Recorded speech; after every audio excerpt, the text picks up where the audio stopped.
When I tell you I'm scared of this vlog, I'm not just scared, I am truly terrified. But okay, we're gonna do this. Hello my loves, thank you for joining me. It's Kirsten, and today's vlog is going to be a week of me swapping my phone time for reading, and I'm truly terrified. Obviously this is not a new idea, but it is something I have been putting off doing for a long time. Like, I want to do it because I'm genuinely curious as to how much I'm gonna get read.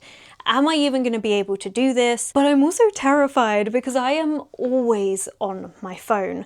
I use my phone for everything, so I will use it to watch YouTube videos, and I have those on in the background while I cook and clean, and just if I'm bored at work or something like that, you know? I also use my phone to watch anime, tend to watch about 3 to 4 episodes of anime a day.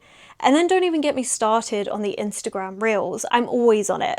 So I'm truly scared to see how many hours am I actually spending on my phone per day. And that is the amount of hours I need to read for. We are going to be doing the timer method, and I will be pausing the timer every time I'm not reading. Oh my God, I'm scared. I'm scared. Okay, I need to stop procrastinating. We're just gonna look. I will put a screenshot here of the amount of hours. I'm scared. I'm genuinely scared. You know what? Let me come in a little bit actually. Now we have a slightly better camera angle. Honestly, I'm doing everything I can to procrastinate looking at the amount of hours I need to read for tomorrow. Okay, it's bad. All right, let's see. Okay, so Monday, 7 hours and 41 minutes. Oh God, that's a lot. That's so long. That's actually longer than my work shift. So my normal working hours is 7 hours and 12 minutes. I was on my phone longer than a work shift. Oh my God. Okay, so we're gonna be reading for that long tomorrow. God, and it's only the start of the week. Oh my God. Honestly, I'm so curious to see how this is gonna go. Either by the end of the week, I would have absolutely loved it and be like, oh my God, yes, this was a brilliant idea, or I am never going to want to see another book again. Like, I am truly terrified. But okay, I do have a couple books that I want to read this week, so let's chat about those. My at-home book for this vlog is going to be The Red Winter by Cameron Sullivan. This is the Discord book club pick for the month of August, and I'm really excited. This is like a historical mystery fantasy, and it's gay. I mean, it sounds absolutely amazing. I'm expecting this one to be a 5-star read, but it's a chunky hardback. I don't want to be taking it to work with me. So this is my, if I can't read the amount of hours I need to read at work, then this is what I'm going to use of an evening time to try and finish off the rest of those hours. I am very lucky. I do just want to say I'm very, very lucky with my job that if nothing's happening, they are more than happy for me to sit there and read. So I am very, very lucky. I think without that, this could not be possible, especially because I'm going to be physically reading all of the books. I can't do audiobooks. Honestly, I wouldn't be scared of this challenge if I liked audiobooks, if I could actually pay attention to them, because I would just swap the YouTube time for audiobook time, and I would easily crush this goal.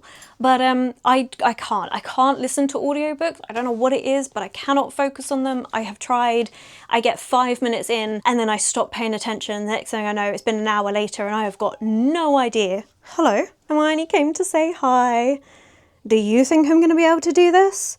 I don't think she cares either way. She's like, as long as you give me attention and feed me, I don't care. I can't listen to audiobooks. I can't focus on them, and yeah, it just doesn't work for me. So I'm going to be eyeball reading for 7 hours and 41 minutes tomorrow, which sounds absolutely exhausting, to be quite honest. But yes, so Red Winter is going to be my at-home book. I do have Ashley Winstead's new thriller book, which is Hot Girl Murder Club. So excited to read this. Ashley Winstead thrillers, I love them. They are one thriller author that I will always read from. Thrillers can be very hit or miss for me, but Ashley Winstead, something about the writing just really, really works. I don't know what this one is about. I don't think I need to know. I'm pretty much going to be reading all of this book tomorrow. My average reading speed is about a page a minute. Based on the fact of how long I need to read tomorrow, that's like over 450 pages. This book is less than that, so I imagine I'm going to get all of this read tomorrow, which genuinely, I don't know how much reading, how many books am I going to get through?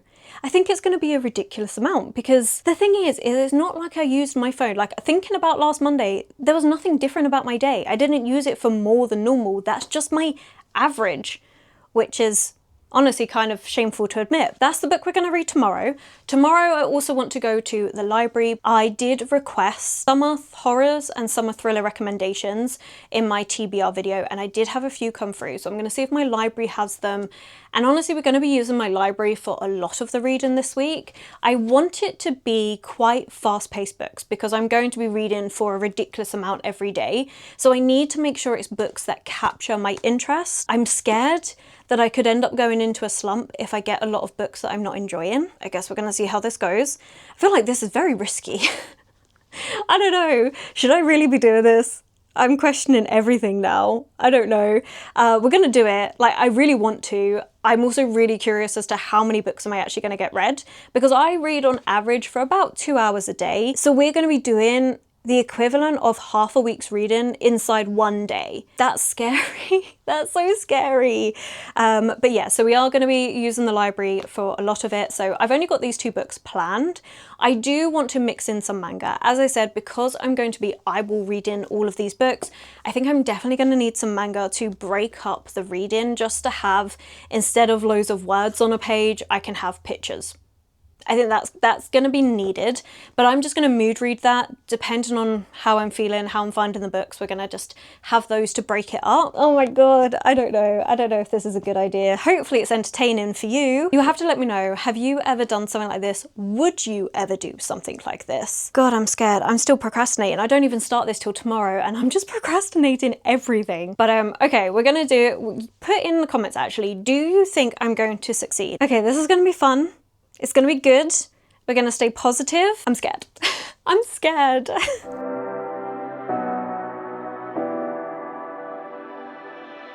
You say you need your space, then pull me close. I read your silence, louder than most. One day you're warm, the next day you're cold. Got me second guessing what I already know. I give you love, but you ration yours. You open up just to close the door, just to close the door. I stay up late, trying to read your mind. I can't read your mind, but your love got rules that change all the time. Change all the time. Why are you?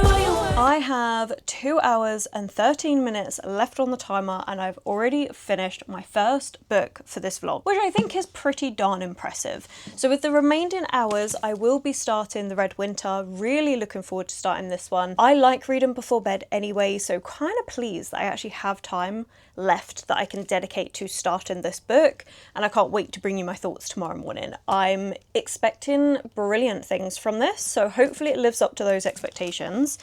But yes, today I finished a book and I did go to the library. I think we'll do the library haul first. I did manage to get 5 books from my library, which I am so happy with. 2 of them were recommendations from you. I did have a few, as I mentioned, recommendations from the TBR video. I couldn't find all of them, but I did manage to pick up these 2.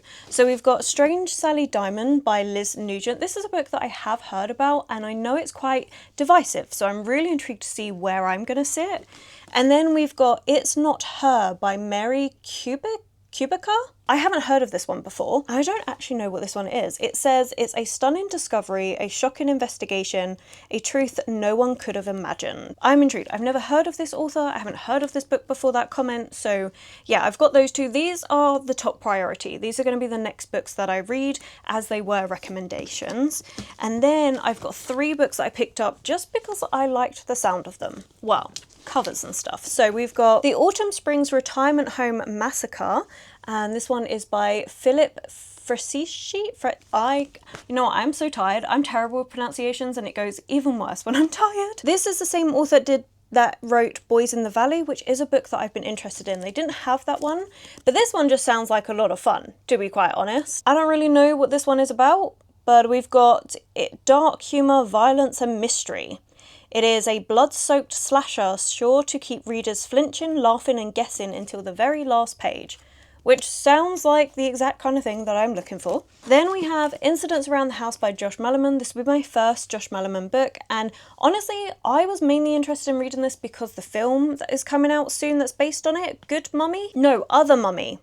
but my partner wants to see it. We never go to the cinema for horror films because I am a complete wuss, and I thought, you know, it would be good if I read the book first. I'll then know kind of what to expect from the film, so then hopefully I can actually watch it and not be cowering the whole time and like hiding from what's happening.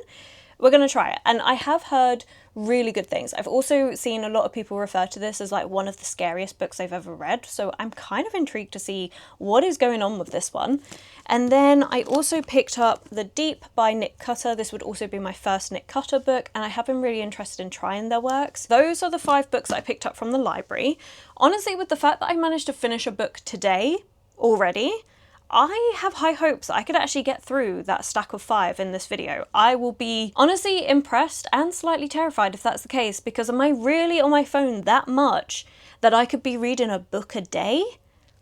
I mean, today proves yes, because I did finish Hot Girl Murder Club. So I started it and finished it today, and I liked this one. It is a bit of a mess, but I enjoyed it. So I've given it 4 stars.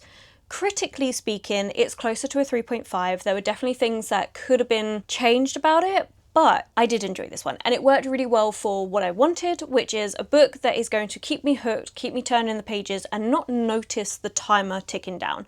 Like, I don't want to be aware and feeling like, oh, it was a really long reading day.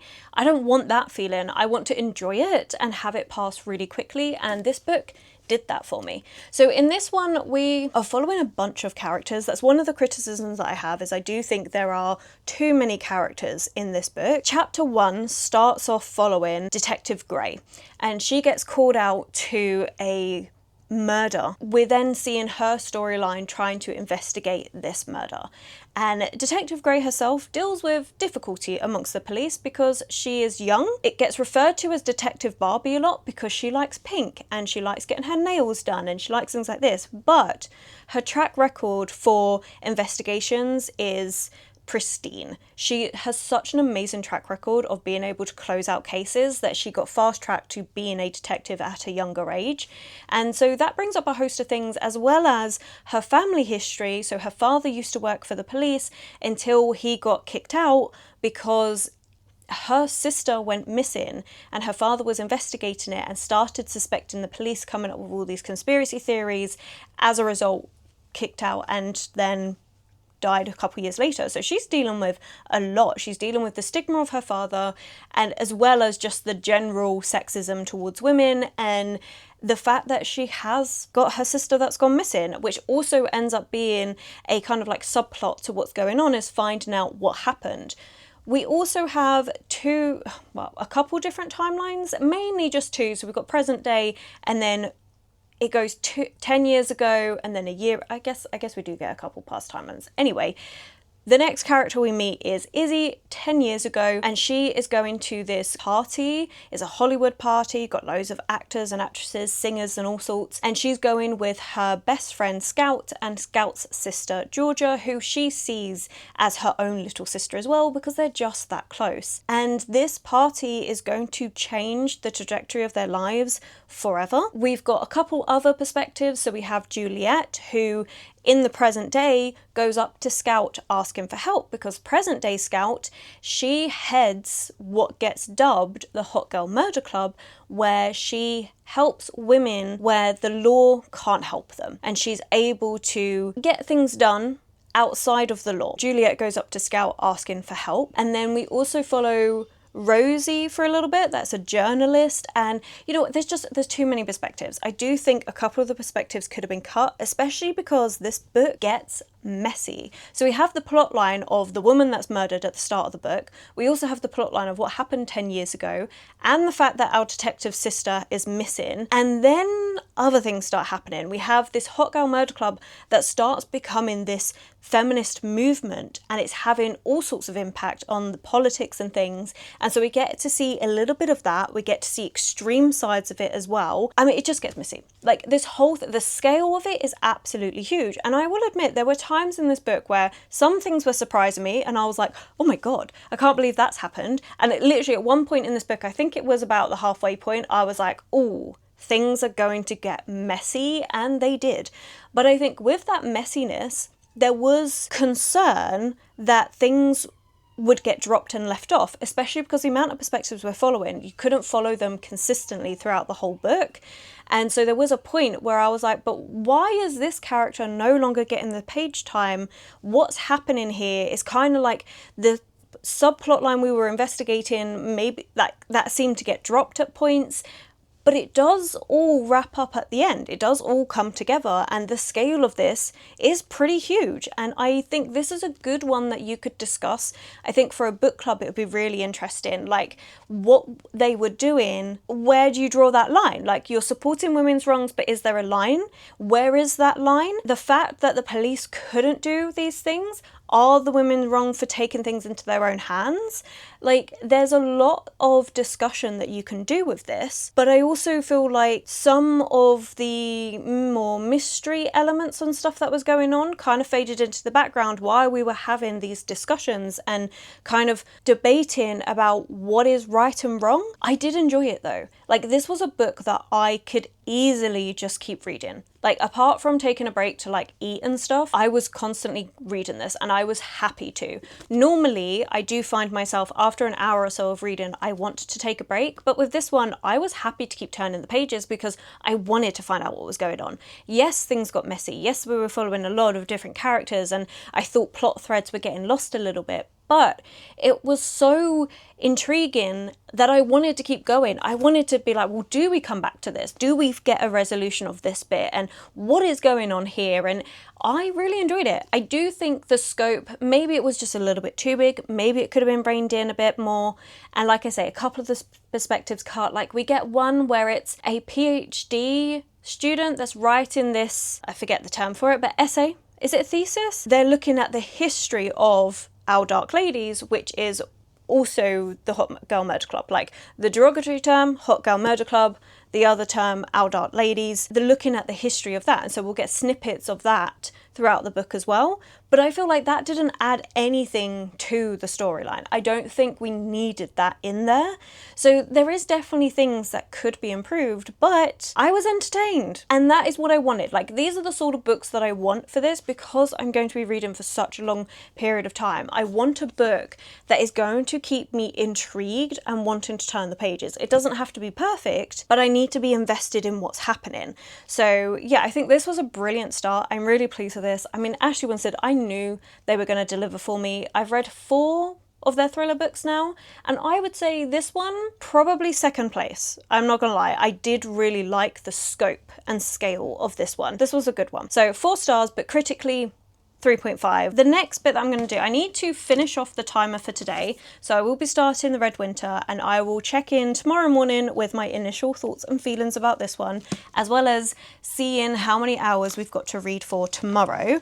Tomorrow's reading is going to be between these. I don't know which one I'm kind of feeling at the minute. I'm just going to wait till the morning, I think, to decide which one of these 2 I'll read. Maybe I'll read the blurbs or maybe do a first line or something like that. I don't know. That's tomorrow's morning problem. Right now, I want to eat, I want to shower, and I want to start the Red Winter. I did it. I read for the full amount of time yesterday, 7 hours and 41 minutes. Although I will have to admit, I only just about made it. It was literally like 11:57 at night by the time I finished because I decided, you know, I took that break, obviously, while I was eating and showering and everything. I also scrolled for a little bit, and it wasn't until afterwards that I realised I've still got like 2 hours on to do.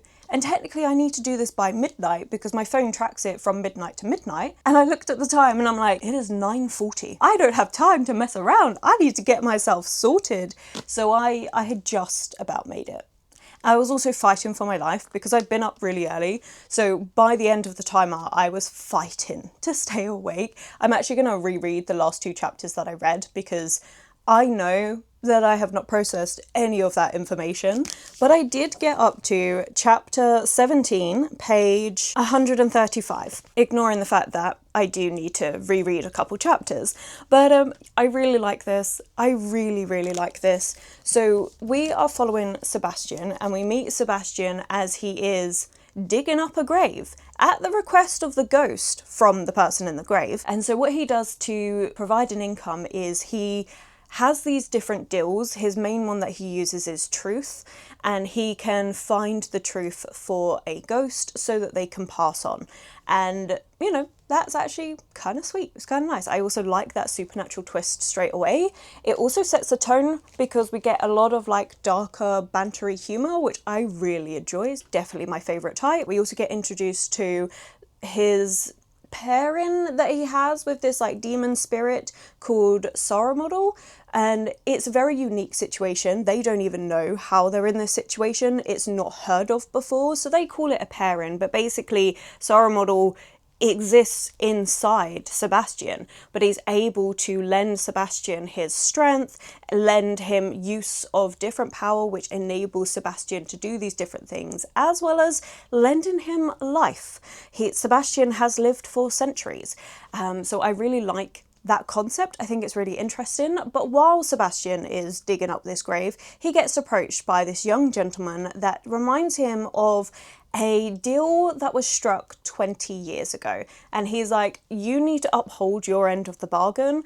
And Sebastian's like, it was 20 years ago. It can't still be happening. And he's like, no, the Red Winter's back. You need to come back with me. And Sebastian agrees to go, mainly because the young gentleman in question is actually the son of his former lover, Antoine. We get this book that's kind of told in two parts. So we've got this travelling story with him, Sebastian and the son going back to the I can't pronounce the word, the city that he needs to go to. So they're going back to there. We get that travelling story. They don't like each other. Sebastian's a little bit like, I don't get why this gentleman does not like me, but he really doesn't like him. I mean, to be fair, he's like, I did see you robbing a grave. And Sebastian's like, I was not robbing the grave. I had permission to be there. But obviously it's a bit of a hard one. How do you explain that to somebody?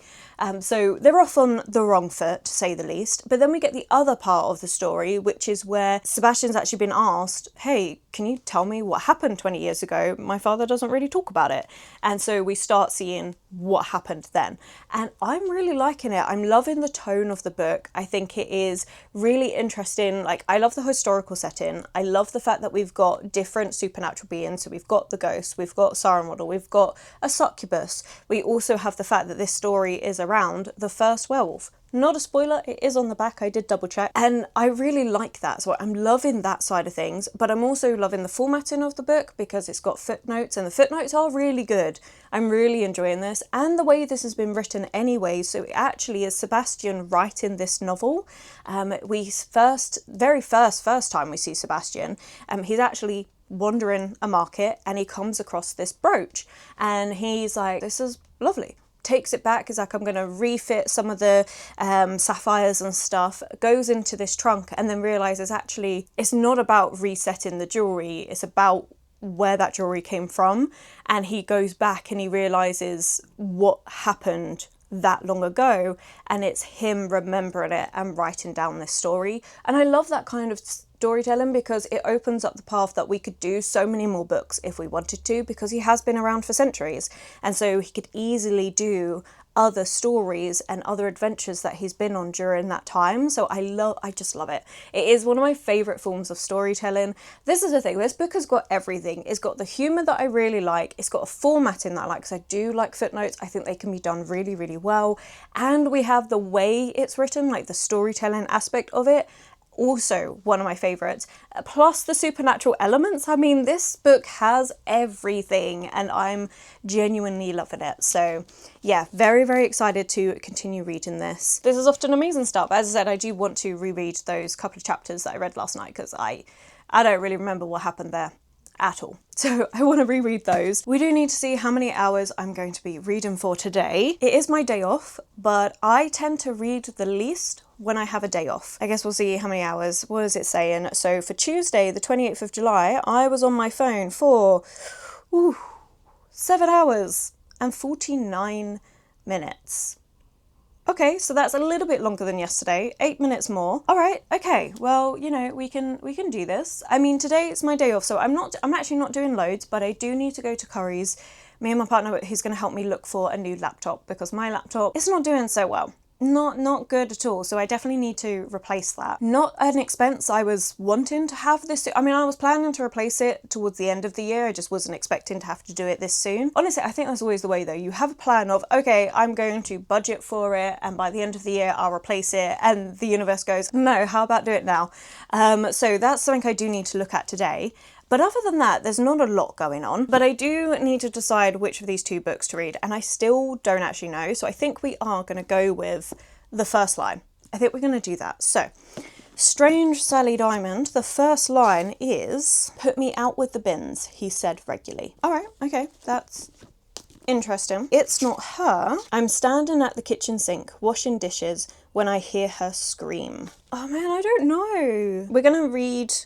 We're also going to read the synopsis. We're actually going to do that for a change. Okay. "Sally Diamond cannot understand why what she did was so strange.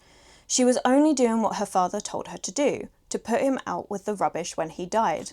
That explains the first sentence. "Now Sally is the centre of attention, not only from the hungry media and police detectives, but there's also a sinister voice from a past she cannot remember. As she begins to discover the horrors of her childhood, Sally steps into the world for the first time, making new friends and big decisions, and learning that people don't always mean what they say. But who is the man observing Sally from the other side of the world?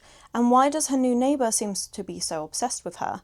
Sally's trust issues are about to be severely challenged." And then this one is, "Courtney Gray's tranquil family vacation is shattered when she hears a blood-curdling scream from the lakeside cottage next door.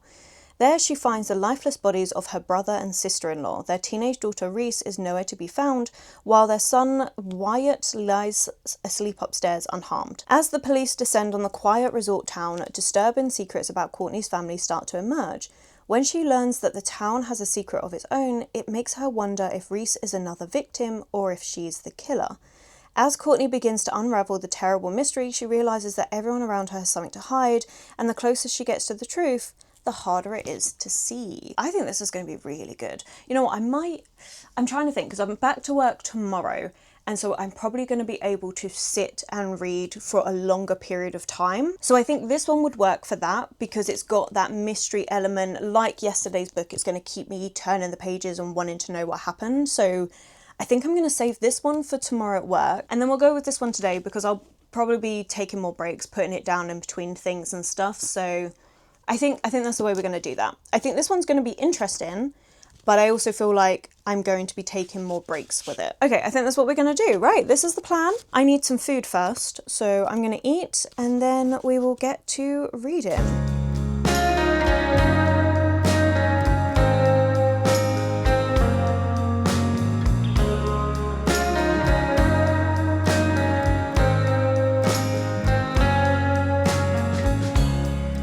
Sun is falling, speed in the black. Nobody driving, we're in the back. To the end of the world.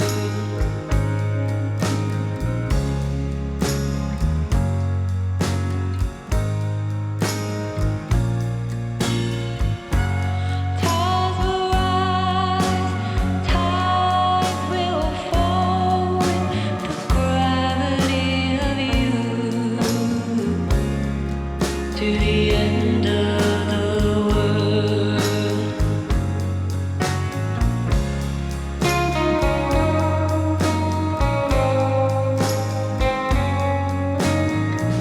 I still have 6 hours and 3 minutes left on this timer, but I'm struggling. I've obviously had time where I could have read so much more than I have. So I'm up to chapter 23, page 121, and I think I'm just going to DNF it. I was honestly contemplating putting it down for today and then maybe coming back to it later in the week, but I've been thinking about it and I just don't think I will.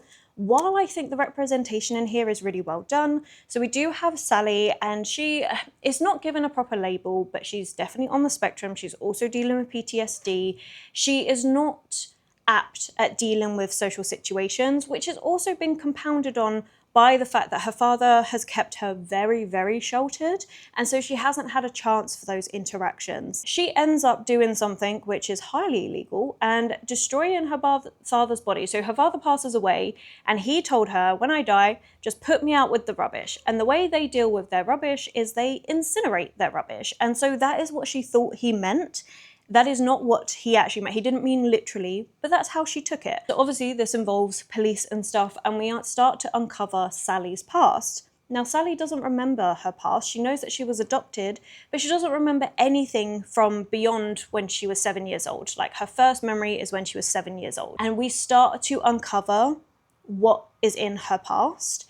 And we also start getting a second perspective of Peter, which is in the past. And it all ties together, and it's a harrowing story. It's very emotional, lots of trigger warnings for child abuse. Sally is now 43 years old, and she's just starting to realize these things in her past.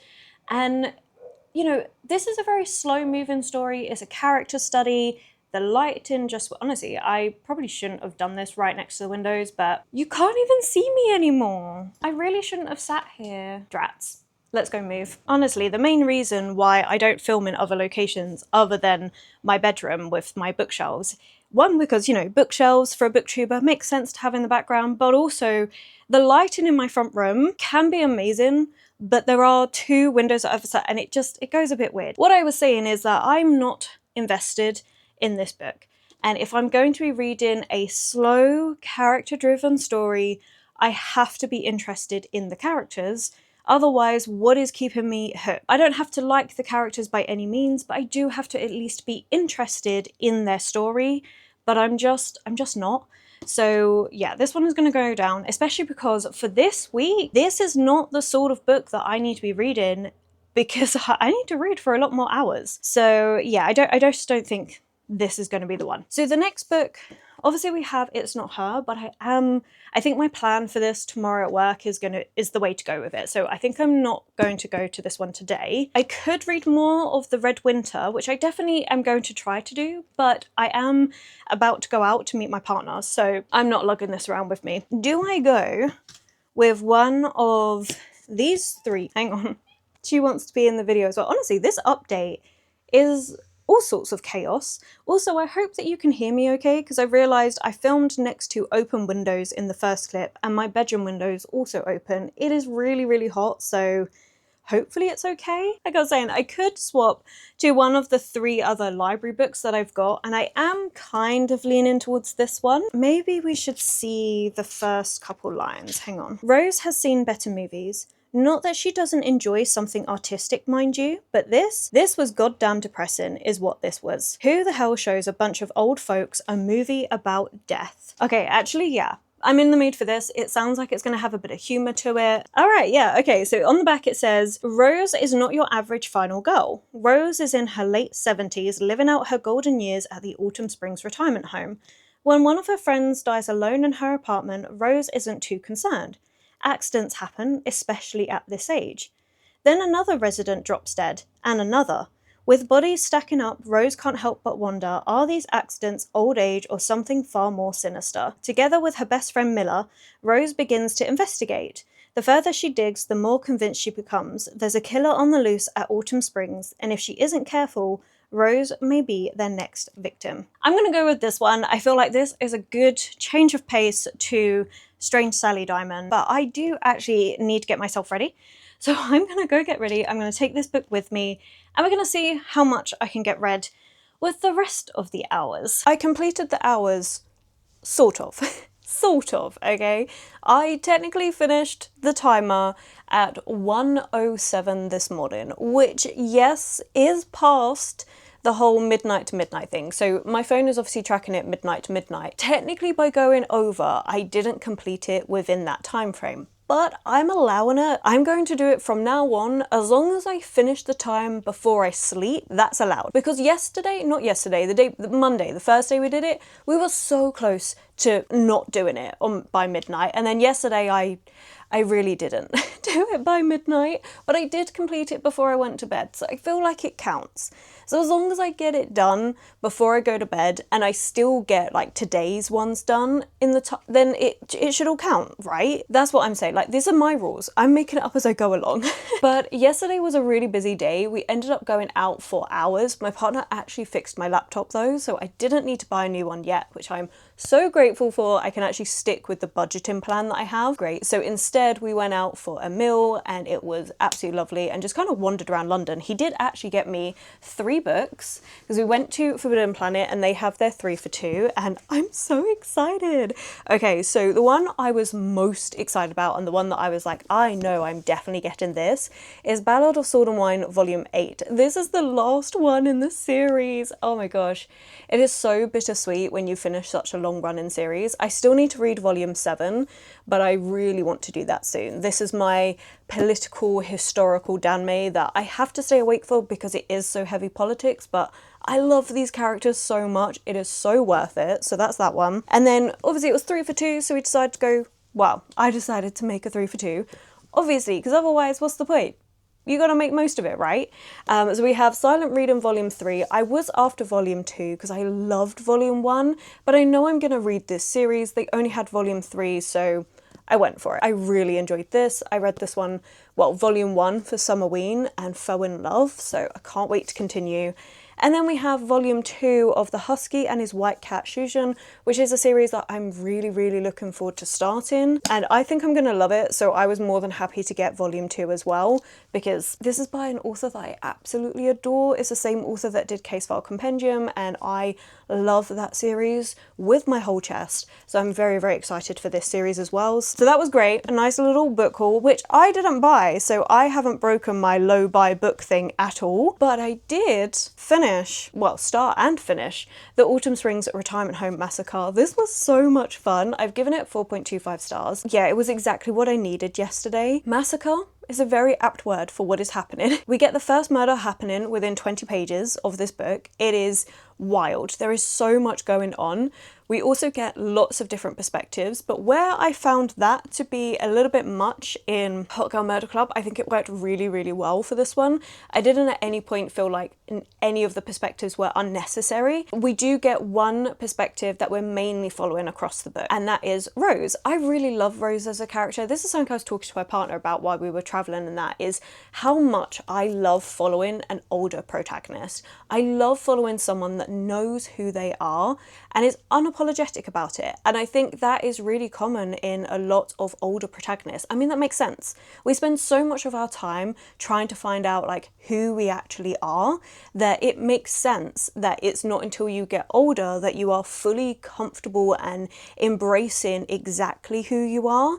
And I really loved Rose as a character. She's dealing with a lot of her own stuff. I really loved it. One thing that I also really liked is all the social commentary on this book. It comments so much on how our elderly population are just disregarded. Like, we've got these string of murders that are happening, but they are set up to look like accidents or suicides and stuff, and no one's really focusing on it. Rose has an interaction with one particularly horrible police officer, and she's like, no, I need to know what's going on. What are you doing about these cases?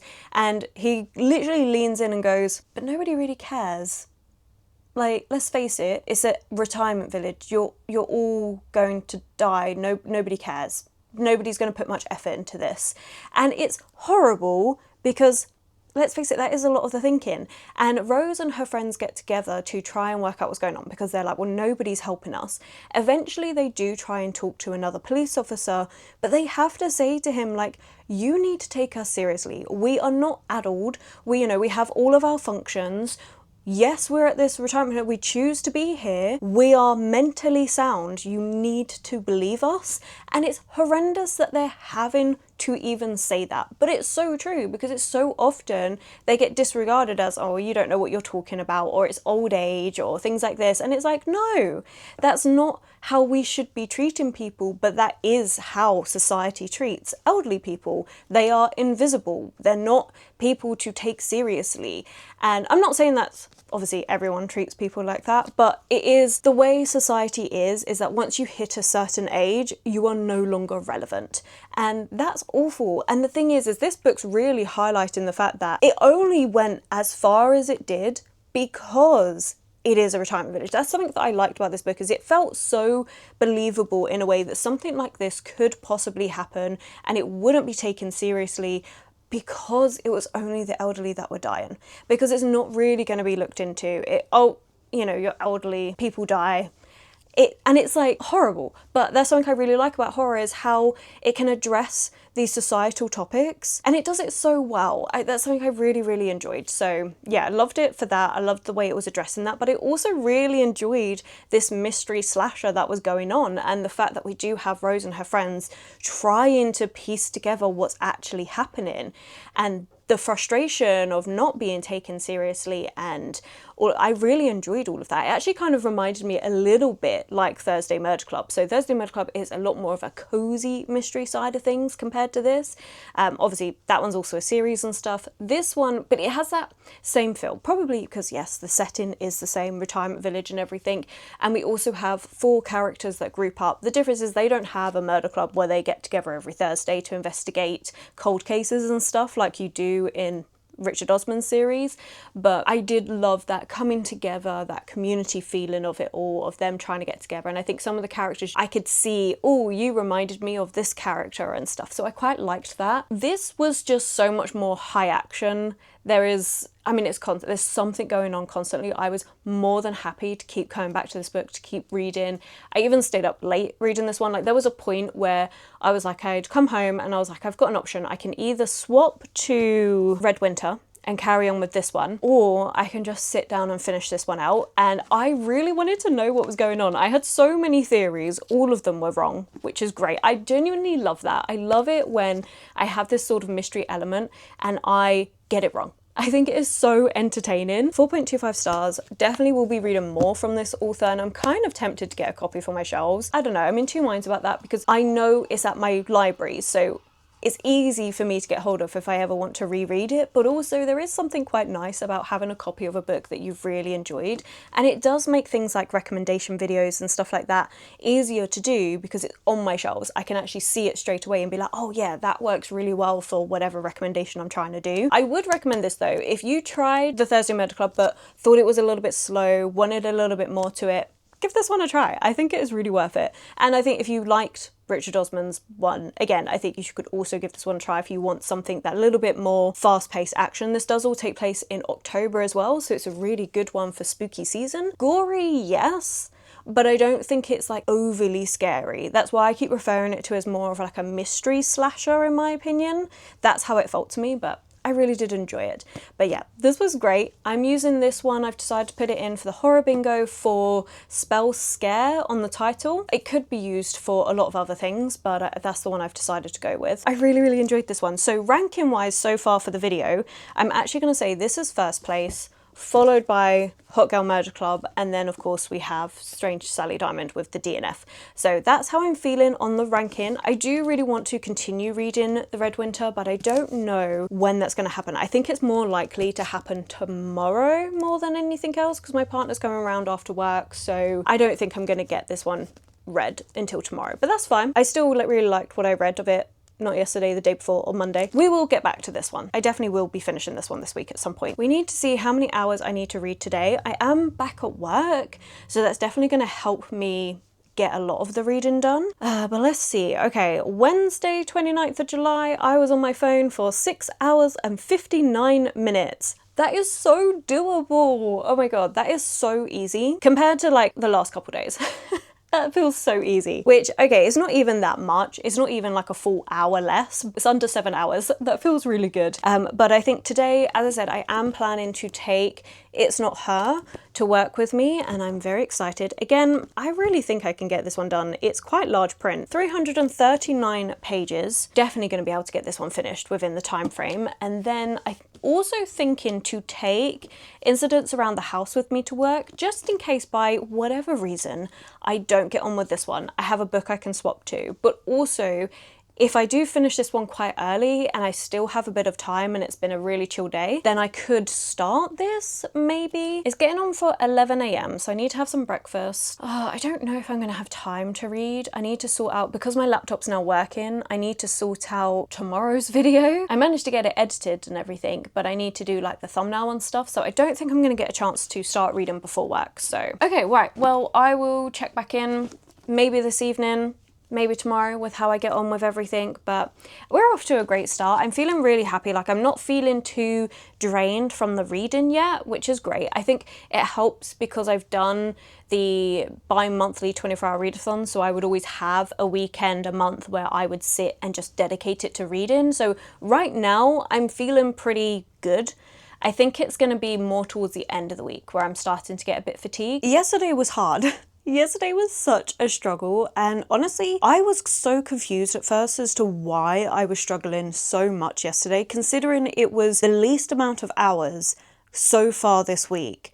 I was genuinely so baffled as to why I was struggling so much, but basically yesterday, I started and finished It's Not Her, and I looked at the timer and I still had 2 hours and 58 minutes to go on the timer, and I'm not gonna lie, I had a full-on crash out. I was like, what do you mean I've still got almost 3 hours left on this timer and I've already finished a book? I was just like, this is insane. Like, I don't know if I can do this. I was messaging Discord, I messaged my sister, and I was like, I just don't understand how I am on my phone this much, I'm able to read this many books, and I still have time left. Like, this is insane. And you know what, everyone was so supportive. So Coles put a message, their handle, Coles, about how, you know, yes, I'm trying to do this for a video and a challenge and everything, but how about I just take a break and do something, because as long as it's not on my phone, like a hobby that's not to do with a screen. And you know what, great idea. And I have decided that if I get to that point again, like yesterday, then I will do something like Myrtle. This is like a mystery puzzle book. It's a little bit like a mystery crossword kind of situation, and I do enjoy it. I also haven't picked it up in absolutely months. And this is one where you have to read the scenario and then work out who did the crime. So I feel like this would work for taking a break that is still kind of reading, but also different enough. My sister, however, made a really good point, and she was like, have you read any manga yet? And I was like, no. And she was like, why not? And to be fair, good point, because I did start off this video saying I'm going to use manga to give myself a break from reading words on a page, but I haven't done that. And so yesterday, that is what I pivoted towards. So I spent the last 3 hours reading manga, and it really did help. Although I will say I read it super, super slow. Normally manga takes me about 45 minutes, maybe an hour to read at most. So I should have got 3 read. That didn't happen because I was reading it very slowly. I was taking my time to look at each panel, the artwork style and stuff like that. And it was really nice to read it so slowly, but I also knew that I was deliberately reading slowly just to run the timer down. Not the best outlook, but today I feel a lot more motivated. I have a plan in place, and what I should have been doing is when I'm reading a book, when I get to a halfway point, stop, take a manga break, and then go back to this, which I think would have been a lot better for me, especially, I think the first 2 days, as I said, because I'm used to 24-hour readathon stuff, that was okay, but yesterday that is definitely what I should have done, because I knew I was going to get burnt out at some point, or at least not burnt out, but fatigued from the amount of reading I was doing, but I just didn't follow my own advice that I said at the start of this video, so we're going to correct that. But yesterday, I did read It's Not Her, and I liked it. I thought this was good. I'm giving it 3 stars. It was absolutely fine. We have 2 different perspectives. We've got Courtney and we have Reese. Now, Reese is Courtney's niece, and we start the book where Courtney discovers her brother and her best friend, they're a married couple, murdered. So this summer they've all decided to go on this summer break to this lake. We have Courtney, her husband and her daughter, and then we have Courtney's brother Nolan and his wife, I want to say Emily and their children, they all go together on this holiday, but we do open up the book with them two being murdered and Reese has gone missing. So the two perspectives, Reese's perspective takes place on the run-up to the murders, and then Courtney's perspective takes place just after them. At first, I was preferring Courtney's perspective, I think because, like I mentioned in yesterday's update, how I really liked reading the Autumn Springs Retirement Home because we're following an older protagonist. Reese is only 17 years old, and it was a very good depiction of being a teen. We have the friendship drama, the romance drama, you know, all of it, the angst and everything of being a teenager, I think was actually done really well. But I was reading it like, this doesn't intrigue me as much. But it is an important perspective to have. Like, I wouldn't cut it from the book. It is important. It's just, I found it okay to read. Then as the story progresses, obviously we're seeing different sides of things that you don't get through Courtney's perspective that's really integral to what's happened. And then Courtney's perspective, which starts out like obviously devastating, and we're dealing with the fallout of everything, but then there is like this lull I felt in the middle. But it was good. Overall, good book. I did not predict it. I had theories, got them all completely wrong. It was just one of those ones that I know that it was a good time while I read it. I think summer is the perfect time. Definitely a great recommendation for a summer thriller. It's just, it was fine. And that's how I feel about a lot of thrillers. So I don't see this as a bad thing. Like, it's not negative in any way. I liked my time with it. I was able to keep reading and keep turning the pages and be interested to find out what was actually going on. But there was a couple of moments where I was a little bit like, okay, we could speed things along a little bit. It was absolutely fine. So 3 stars for that one. And then I had the little crash out moment and I swapped to some manga. Now, I was at work when I still had those 3 hours left to go. And so I did read Honeybee and Lemon Balm Volume 2 on my Kindle. I had really high hopes for this one. This one also came out as a 3 stars though. It was fine. I really wanted more from it because I think there is potential to have more from this story. I know the 3rd volume is going to be like spin-offs, like little side stories and stuff. I wanted more from the main storyline. So we follow 2 characters. One of them's just got out of prison. He was involved in a gang and yet now they've just kind of dropped him. He's got no money, he's got nowhere to stay. He is really down on his luck and he bumps into this, what he assumes is a woman. It's not, he's a man, a very beautiful man, lying with a bunch of flowers. And he's like, do you want some help? And ends up getting a job at this florist shop because the gentleman is a florist, and you start seeing this little romance blossom between them. And I think there was so much potential for a story, but it just didn't really get explored as much as it could have been. Now, sometimes that's just because the mangaka gets told, nope, you've got to wrap this up. Sometimes it's just the way it is. It's a shame though, because I think there was a lot of potential. I might give the side stories a try on Kindle, but I was a little bit I really wanted more because I think there was so much potential. What we get is lovely, it's very wholesome, but there could have been so much more. We just didn't get, and I think it's such a good premise. We get to meet the florist, he's got 2 other siblings. There's so much there that could have been explored that just unfortunately didn't. So a little bit of a shame about that one.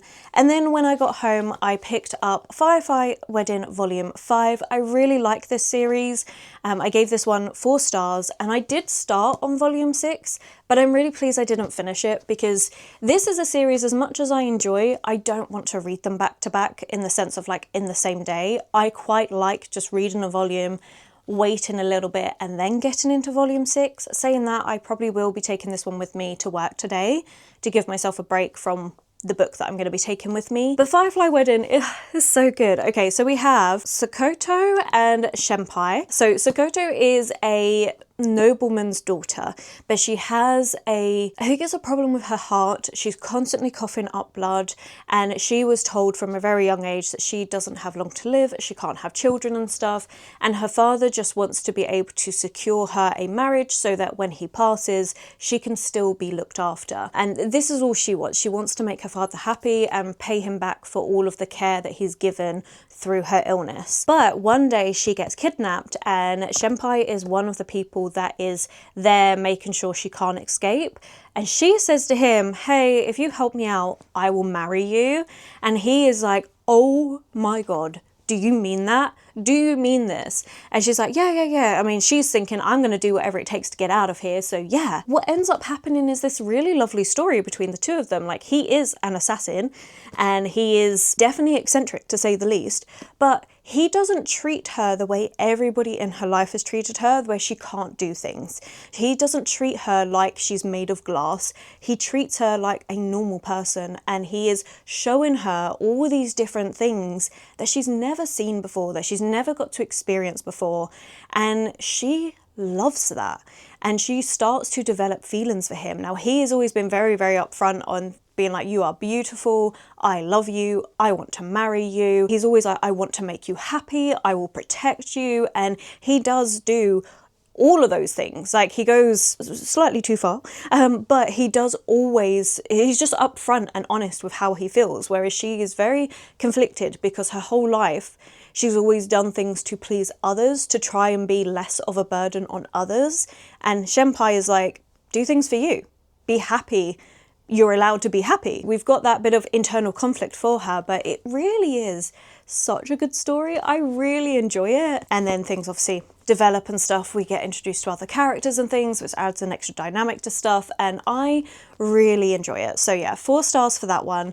And then, like I say, I do plan on taking this one with me today. I got a little bit into it. I think I read the first chapter. Yeah, I read the first chapter, so I'm up to chapter 35 now. I really enjoy it. I think it's great. And there is going to be an anime coming out soon, which I can't wait to watch. I was really missing anime yesterday. I was missing it so much. I was like, I just want to sit down and watch some anime. Like, that's all I want to do. We did manage it. Just about, like I say, I was reading slowly, deliberately, so technically but I did it. I'm giving myself that, so that's fine.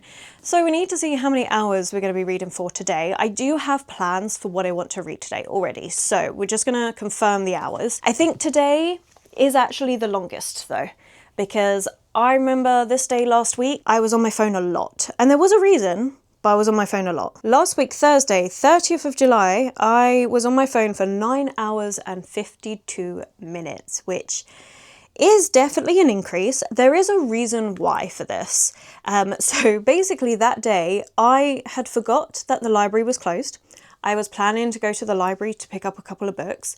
The book I had taken with me from home, I ended up DNFing, and I hadn't brought any other books with me because, again, I thought I was going to the library, and I didn't bring my Kindle with me either because, again, I was planning to go to the library. That didn't exactly go to plan, but it meant that, you know, I was bored. I wanted to do something. My book wasn't interesting, so I started a Kindle book on my phone, which added a lot to the hours. But regardless, even if it wasn't a Kindle book on my phone, it would have been me watching anime, watching YouTube. Like, I would have been on my phone a lot because I didn't finish the book that I'd brought with me. 9 hours, 52 minutes for today, which, yeah, is a lot, but I do have plans. So I've decided I need a break from the horror thrillers and I'm going to focus on the Red Winter, but I am also going to bring some manga. So I will bring volume 6 of Firefly Wedding to work with me so that I can have that little break. And I feel like that should be enough at work.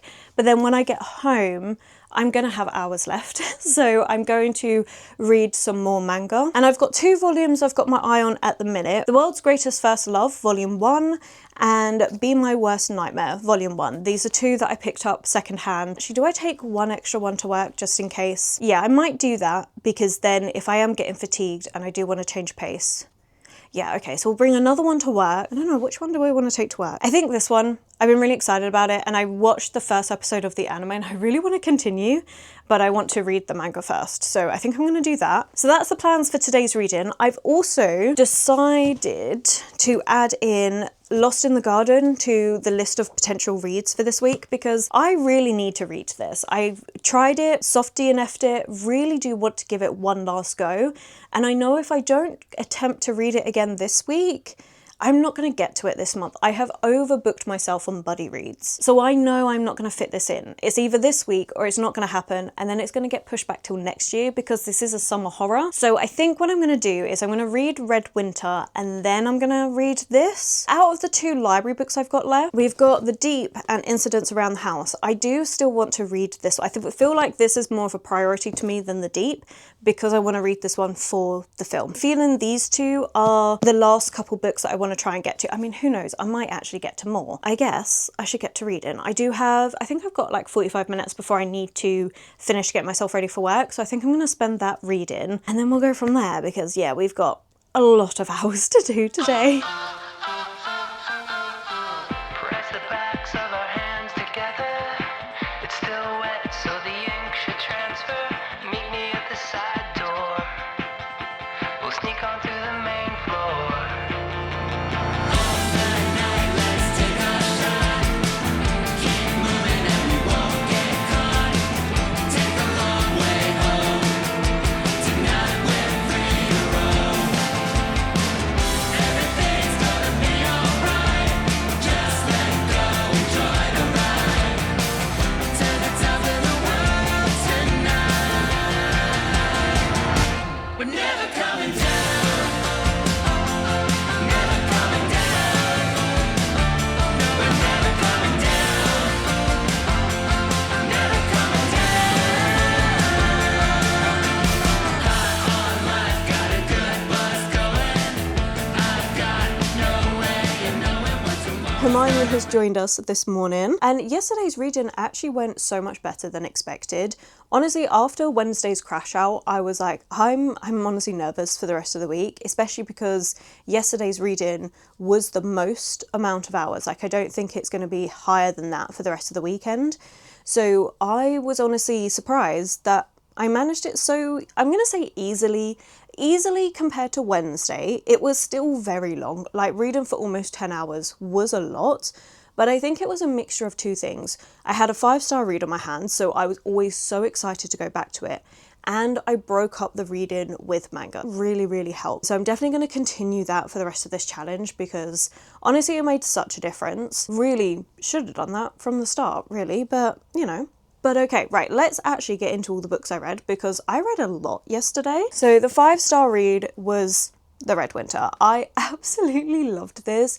This was just exactly what I want from a fantasy book. Like, everything I like in fantasy was in this book. It was so well done. So I've already talked about like the narration style and everything. One of my favorite, oh, hello, or goodbye, I should say. But the way it was told, one of my favorite types to tell a story. And then we have the characters, which I genuinely loved. Like, they were complex. There were times when they made decisions where you're like, this is wrong. And there are times when you're like, you are actually more of a villain than you are anything else. But it just made them feel so real. They were so three-dimensional, and I absolutely loved that.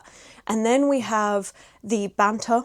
I love a good bit of banter in my books, and this is exactly my sort of humour. And then just in general, like the way the story was, like it was dark at times, it was humorous at times, it was so cute at times, like the romance, there were moments of it which were just so lovely, but then it was also heartbreaking, and it was brilliant. Like, I really enjoyed every single moment with this book. Was just amazing to read. Like, truly amazing. It's one of those ones where honestly I didn't even update Discord much, because I was just enjoying this so much, and all I would say is, oh my god, I'm loving this, because that is it. Like, I genuinely loved this so much.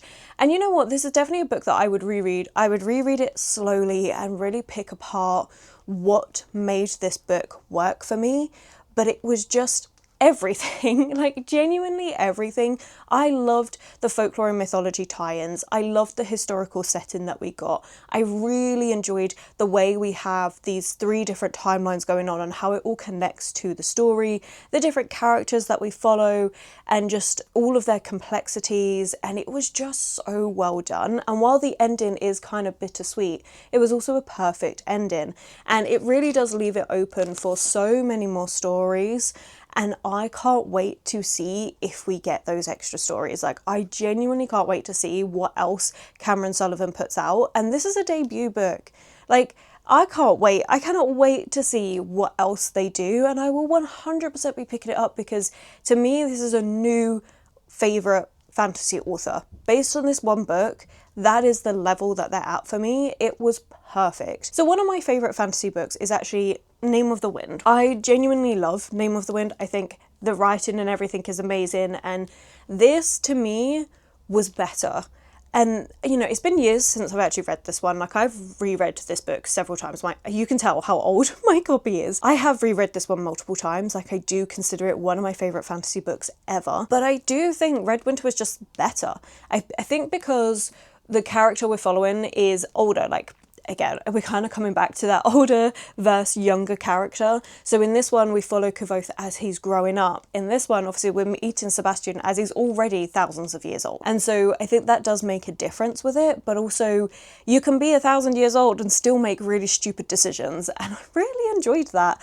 And I liked the dynamic between Sebastian and Saramodel, and how they've got this like love relationship, but also it's so complicated. Like, they've been with each other for such a long time. It is so complicated and it's brilliant. Like, oh man, trying to get into all the details without giving away spoilers and stuff, but it is just so perfect. And the thing is, because we read a timeline where we see Sebastian, who is I say a lot younger, yes, but also still really old because of the fact that he can just survive forever. You see the difference in his character, and it was quite eye-opening. Like, there were times when I'm like, wow, you are really brutal. You are so much more harsh, and age has mellowed him out. Well, again, it's kind of hard to discuss when you're talking about someone that is like 1,000 years old. Like, could you say 300 years ago that 300 years mellowed you out? Like, it's interesting to think about, but came across as a very different character, but that could also be because of the perspective we were seeing it from.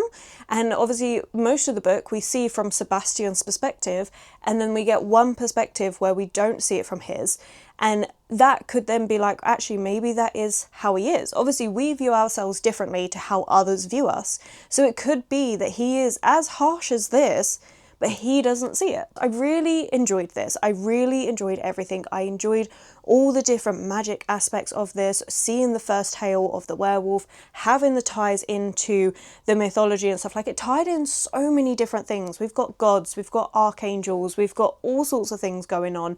And I cannot wait to have more from these characters and read more of their adventures. Like, I truly, truly can't wait. Especially because they do drop little things of, oh, well, I'm not going to talk about what happened then here, because this is, I mean, it actually says at the end of the book, like, Sebastian's finishing off with an afterword and going, you know, I wanted to end the story here because this was Antoine's story. But there is so much more that he can talk about. And it really is, like, the way it ends is, it wraps up this story, but it's also open-ended for so much more. And I just want more. I want more now.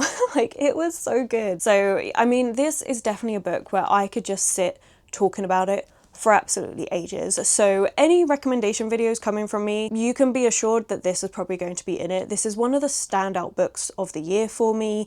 And to think that I wouldn't have picked this one up, because I wouldn't have. If it wasn't for the Discord book club, if it hadn't won that, I wouldn't have picked this one up. And I cannot believe that I would have missed out on this amazing opportunity. And the same thing happened last month. I had a 5-star read with The Poet Empress, and that was absolutely amazing. And I really wouldn't have got round to picking it up if it wasn't for the fact that we decided to buddy read it over on Discord. Like, I can't believe 2 5-star books back to back, well, pretty much like month after month, like, have both of them be because of Discord. So good. So freaking good. This was amazing. Absolutely loved it. So grateful that this was put forward on Discord, because, God, the fact I would have missed out on this book is unreal. Loved it. I am tempted, honestly, just to replace it with a paperback when the paperback comes out, though, because this is damn heavy. And I do find paperback is just so much more comfortable to read. And I know I definitely want to reread this one. I want to annotate it. This has just been fantastic. And I'm so grateful that I have Discord that introduces me to books that I end up falling in love with. It is amazing. So this was brilliant. If you are on the fence about reading it, give it a try. Genuinely, give it a try. I think it is so, so good. So, but okay, I've spent enough time talking about that book. I could talk about it for longer. It was such a good book. But then we do have the 3 manga that I read yesterday. So I started off finishing Firefly Wedding Volume 6. I really enjoyed this one, gave it another 4 stars. Can't go into details because obviously it's the 6th one in the series, but it was just really good to see Sakoto growing as a character, making decisions and really standing up for things.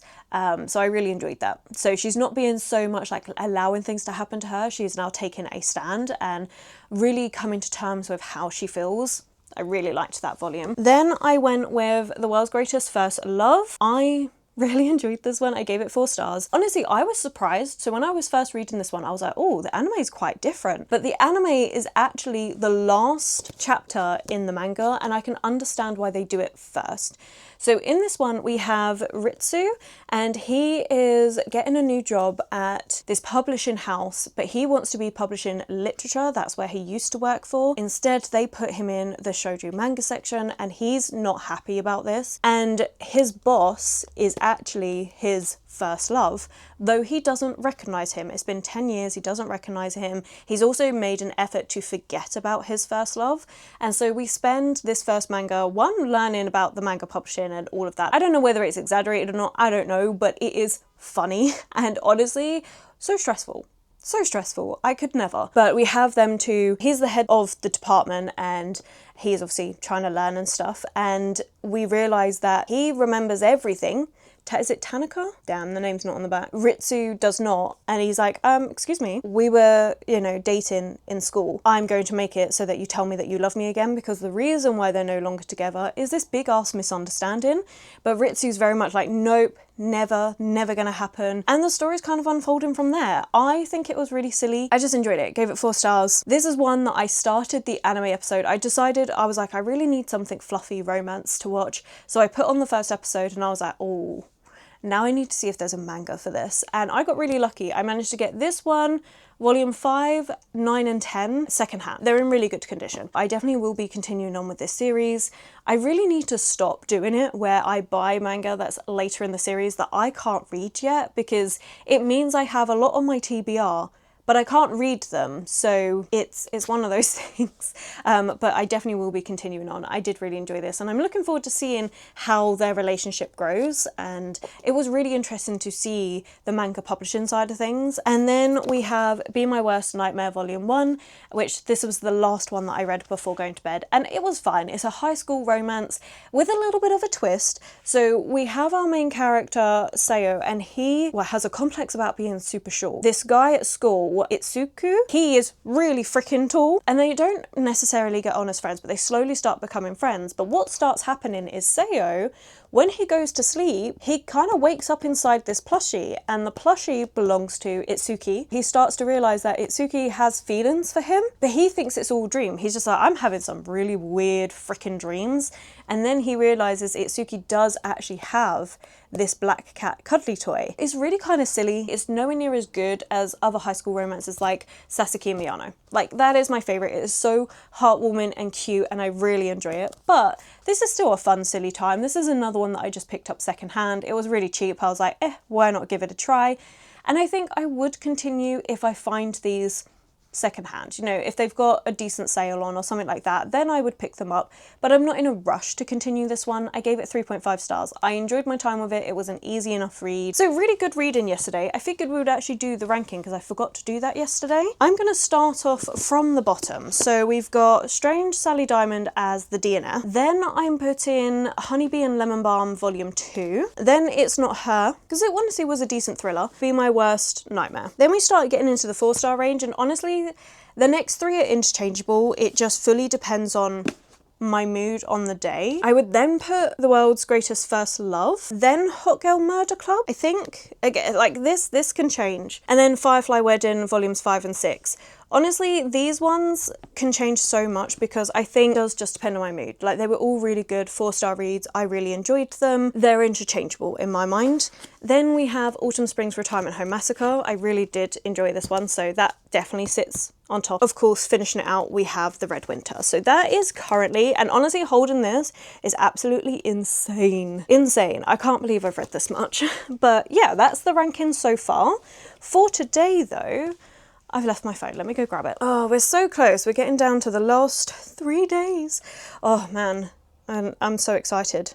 Like, I'm excited for it to be over, but it's also been a very eye-opening challenge. So, Friday, the 31st of July, I read for 8 hours and 30 minutes, which honestly is a lot, but at least it's less than yesterday. In terms of reading, I have made my decision. So as we know, I want to give Lost in the Garden a try, but I'm also going to take Incidents Around the House with me to work because I just don't know. I mean, I've already DNF'd this one. I really want to give it another try because I keep thinking about it and I really like this cover. But I didn't love the writing, and normally if I don't like the writing, that's it. I'm not going to give it a second chance, but I have kept wanting to try this one again. So we're going to see. Hopefully it was just the mood I was in at the time. I'm definitely going to give it a good old try, and fingers crossed I can get on with it. If not, I'll take this one to work, so at least I've got something I can swap between.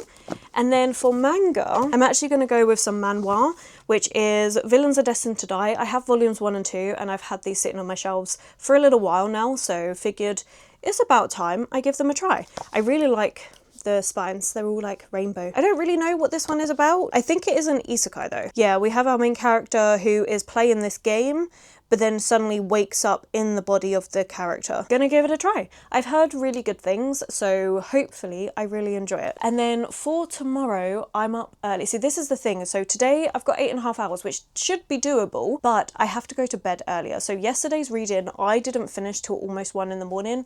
I can't do that tonight. I don't know if I'm going to be able to squeeze in all the hours, to be quite honest. And it does also mean that for tomorrow's reading, we're going to actually have to plan today. So I think what I'm going to do is I'll update when I finished work with what I get read at work, but then I won't be able to update again until after work on Saturday. So the final bit of reading, whether I actually manage to finish today's reading, we're not going to know until Saturday. I think I've got time to read a bit before work again, which honestly, that was really helpful yesterday. I think that's the reason why I managed to get the time done. It's 10 o'clock. Yeah, I've got time. I'm going to sit down and read. I'm going to give Lost in the Garden a try. Let's go do this.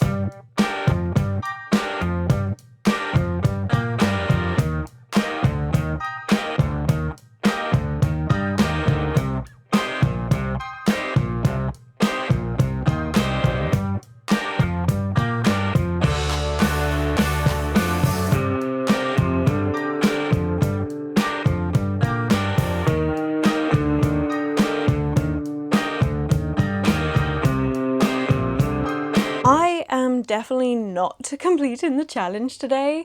I'm kind of gutted, but it's my own poor planning. So I still have 3 hours and 49 minutes left on the timer, and it is 8:05, and I need to be up really early tomorrow. I've got an early shift at work, so this is my shortest turnaround. This happens once every other week. Genuinely forgot to plan for it when it came to this challenge, because I didn't take into account that I need to be sleeping by 11 o'clock at the very latest today. I'm not going to be able to fit that time in. Like, there's no way. Even if I started reading right this second and didn't stop until the timer went off, that is still past when I need to be sleeping so that I can actually be some sort of human for tomorrow at work. So yeah, so it's just not going to happen. If I'd thought about it, I would have got up earlier today to be able to get in a bit more reading. Like, I did read for, I think it was almost an hour before work, but it just didn't happen. It was just a mixture of poor planning on my part, because you know what, if this was just the case of like, I can go to bed at my usual time, I normally go to bed at like 1, sometimes 2 in the morning, that would be fine for this. I could easily finish off the reading today, but I can't. I'm kind of gutted. I am still going to read more before bed. I won't be finishing the time. I did contemplate, do I just stick it onto tomorrow's hours? But no, I'm not going to do that. We're just going to accept it. But I did read quite a decent amount. So I started off with Lost in the Garden, and yeah, I'm DNFing this one again. And with this being the second time I'm DNFing it, it is going to be unhauled. As much as I really do love the cover, and the premise really does interest me, like, I want to know what's happening at Almonby. Unfortunately, I'm never going to get the answer to that question because I just can't get through this book. I did get further in than the first time I read it. So this time I got up to chapter 23, page 124. Last time I only managed to get like, I think around 50 pages in. When I was reading the first chapter, I was like, oh, maybe I judged this book a little bit too harshly, because I quite liked that chapter. That was really good. And then we got a bit further in, and some of the things that were happening, I was like, oh yeah, I remember why I DNF'd you. And it's a mixture of the dialogue feels really clunky. Also, you just get these weird moments where like one of the characters we're following is a comedian. Not a very good comedian, but they're trying. But you get, hello, she is coming to say hello again. We are blessed with your presence today, hey? But yeah, one of the girls, she's a comedian, and we get literally 3 pages of her jokes. They're literally just jokes, straight after. No context, it's just jokes. I personally just think there must be a better way to write that in. Like, surely, if you've got this comedian character, you could just add in the jokes into her everyday awkwardness. Like, the jokes are awkward, they're not amazing, and it's part of the character, but blend it in. have it blended in. But the premise I do like. Okay, I'm curious. I want to know, why do we not go to Allenby? What is wrong with this village? What is stopping people from going there? What are these ghost things? It's kind of odd. They're like a ghost zombie mashup. They're not quite zombies, because what it is people that have died are now wandering around again in this very like zombie slow state. If you go near them, they're gonna come after you and try and kill you. Also, it's people that have been cremated. Their remains still stay. It's not like they're rising up from the grave. So they are ghosts, but they're also physical.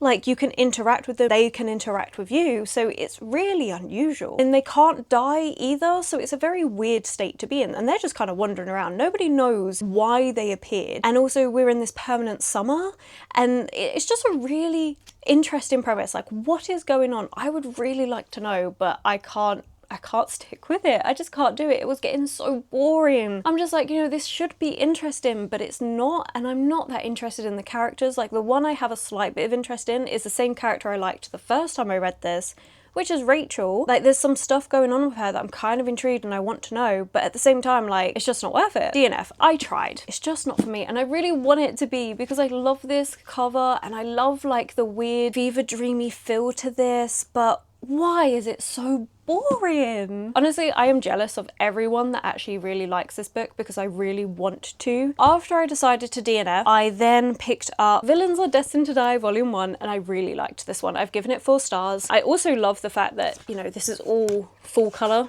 Absolutely beautiful. Makes it more expensive because it is full colour, but it is absolutely lovely. So this one, we're following a main character, and she's kind of got like a Cinderella story going on, except instead of evil stepsisters, she has evil stepbrothers. Her mother died, her biological father took her in, but he already had another family, and they really don't like her. They really shun her, they bully her, they treat her quite badly. And she has worked really hard to get really good grades so that when she goes to university, she can move out. And she's just achieved this newfound freedom when she gets put into this game as the villain. The villain has a very similar backstory to our main character. So the villain is Penelope, and she also was taken in by this family. They're not anyway related to her, they're an adoptive family, but she also has 2 brothers who treat her really, really poorly. But I'm really enjoying this. The game that you're playing, hard mode, you play as the villain. And as she was playing the hard mode, she kept dying, and now she's woken up as the villainess, and she's like, oh good God, can't die, because she can't take that risk of what if I actually die permanently? So she decides that she's going to try and complete the game so that she can get sent back home. But she's never completed the game on hard mode, so it's fun. I really liked it. I then did pick up Incidents Around the House by Josh Malerman, then took a break and went straight into volume 2 of Villains Are Destined to Die and loved it, gave it 4.25. And this is really a good series for binging. So as I've already mentioned earlier this week, some series I like to take my time with, and some I can just read back to back, and this is definitely one. I really enjoyed this, so I cannot wait to get more. I've only got these 2 volumes on my shelves, unfortunately. I would love to have the rest of the series, because I would gladly binge read all of that for the rest of this video, but I can't. I do have the light novel though. I got volume 1 for really cheap. It was in the sale section for $4.99, saying it was damaged, and truly I can't see any damage on this, but I can't wait. I'm so excited to read this. I think it's going to be great. Really, really love this. This was just really good, really fun, and I'm really intrigued to see where we're going to go. We've got 5 potential love interests, and in this game you have like a affection meter, because she starts off as the villainess. Everything's 0 or minus, and so she's got to work her butt off to try and increase that to be able to get one of them to 100 so that she can complete this game. And I'm loving it because it is just absolutely wild. It's kind of silly and ridiculous. We also get panels where you have this game thing pop up, like it will pop up with different scenarios of like, what are you going to do in this situation and stuff, like it would in a game. I liked it. I thought it was really good. Very excited to continue on with this series eventually when I get more. But as I said, I did start Incidents Around the House, and I do want to read more of this before bed. Is it a good idea to read it before bed because it's a horror book and I am a wuss? No, definitely not, but it's really good. So I am up to chapter 14, page 86, and this reads really easily. Like the pages is laid out like this, like it's not loads of text to a page, which honestly, I'm a free appreciating. That's the thing I keep thinking about with this challenge, is how much easier this would be on me if I could just get on with audiobooks. If I could listen to audiobooks and actually pay attention to them, this challenge would be so much easier for me. As it is, I can say I'm getting fatigued from reading so much. So I'm really liking the fact that this is quite nicely laid out, and it does talk about at the very start, Josh Malerman does actually put an author's note saying there is a reason why it's laid out this way, like there's no quotation marks and stuff, and it is because we are getting the perspective of a child. And honestly, that made me a little bit nervous going into this. I'm like, really? A perspective of a child, a young child? Am I really going to get on with that? Yeah, I actually really am. I'm really liking this. It is really creepy, and it starts off creepy straight from the get-go.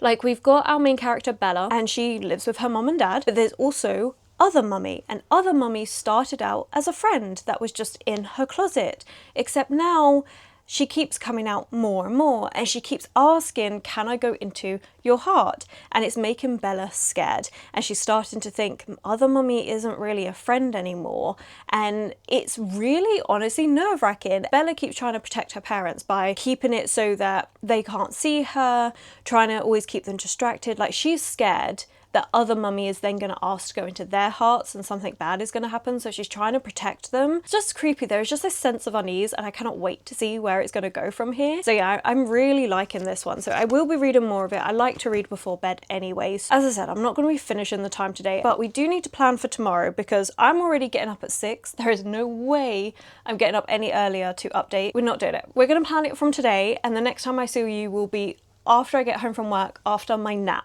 Okay, because I am not a morning person. Truly detest mornings. I'm honestly praying for an easier day tomorrow. On my early shifts, I don't read a lot because I'm so tired, I don't read. So we're gonna see. Fingers crossed we get an easier day. I feel like it should be an easier day because last week Saturday I spent the day with my partner, and normally that means I'm not on my phone that much. Okay, we are saved. Okay, it's only 4 hours and 39 minutes tomorrow.